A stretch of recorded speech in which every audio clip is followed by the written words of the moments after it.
I actually want to talk to you just kind of about your journey, about your business, the lessons that you have learned along the way. And so, one of the things about you that really impressed me is that you went from being someone who was contracted by the company to an employee to co-owner. And so, what lessons did you learn along the way that you had to make the mental shifts from essentially being outsourced to an employee to becoming a co-owner? Because that doesn't happen for a lot of people. What mindset did you have to have through that process? That's a great question. And mindset really is my huge focus and has been for a really long time. So the external result that people see of going within, only a few years from a contractor to a 50% owner looks kind of crazy. And it's like that picture of the iceberg and you only really see the tip. So that's the tip. But underneath the water is all of the personal development and mindset work, for 26 years that got me up to that point.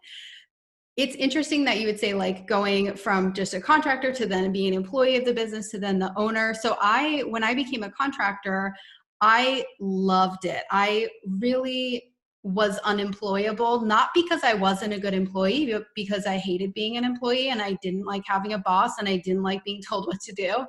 And so I would get jobs. I would go as far as I could, as fast as I could. I would learn really fast. I would figure out how to be the best person. And then within a few months, I'd be so bored and so miserable and I would leave.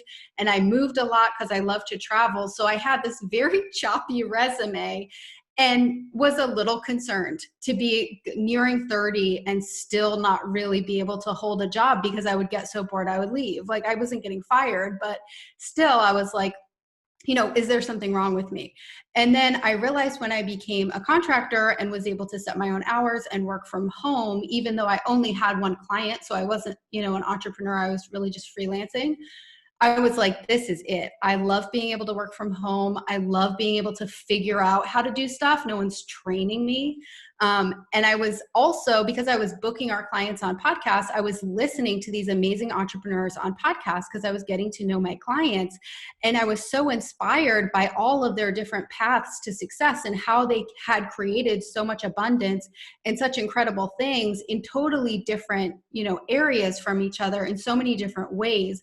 And I was like, wow, I love this. I'm an entrepreneur. I want the time freedom. I want, more money.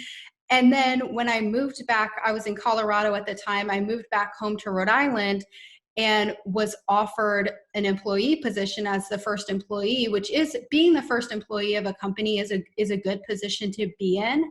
But at the time, I loved my time freedom so much as a contractor that I accepted it. And then I went home and I cried because I thought it felt in a way like a step backwards because I was like, oh, I'm just an employee again. This is, what I don't like. And I felt intuitively, probably from doing so much mindset stuff and kind of like meditating and tapping into intuition or whatever you want to call it.